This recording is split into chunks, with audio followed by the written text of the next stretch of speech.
In the last video I released, I showed the process I went through to build this fancy miter saw stand.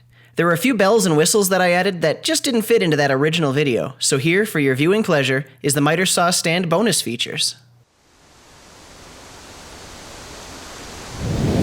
Let's start out with the handles. There are tons of varieties of handles out there, but I wanted something a little more special than the store-bought variety. I ended up using this kit I found at Rockler to turn my own drawer pulls out of some of the leftover material from the cabinet's legs. I took this rather ugly piece of cherry, taped off the sides, and filled that ragged void with black tinted epoxy. After curing, I flattened the board, then cut it into a bunch of turning blanks. The process to make the pulls is nearly identical to making pens. First, I drilled holes all the way through the blanks, then glued the included brass tube inside.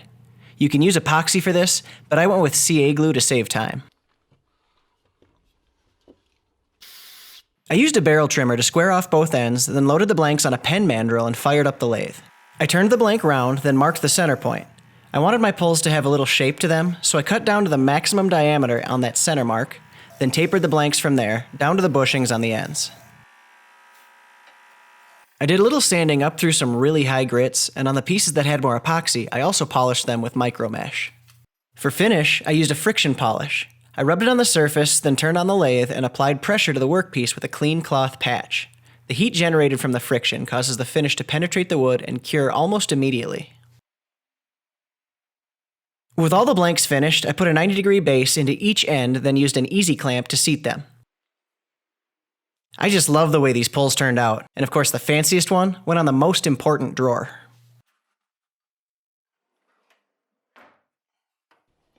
Next, let's look at how I installed the T-tracks.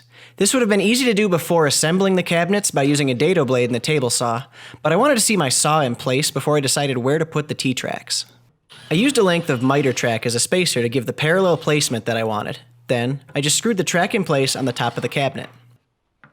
I put blue tape down on each side of the track as well as on the back side of the miter track I started with. Now, side note, I used miter track because it was handy and I trusted it to be straight, but any straight edge would do the trick.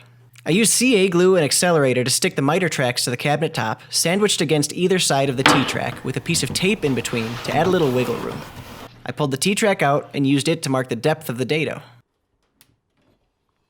One pass down and back was all it took using a flush trim bit with an upper bearing to ride along the fences I created.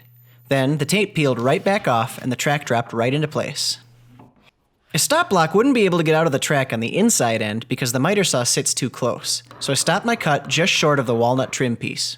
A minute worth of chisel work squared up the end so the track fit perfectly, and on the opposite end, I rounded the corner of the T-track to match the radius profile on the trim piece.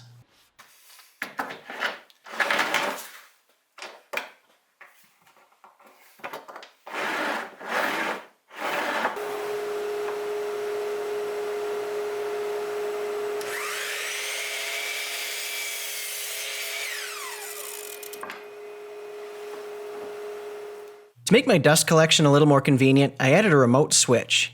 This simply plugs into an outlet and you plug the dust collector into it.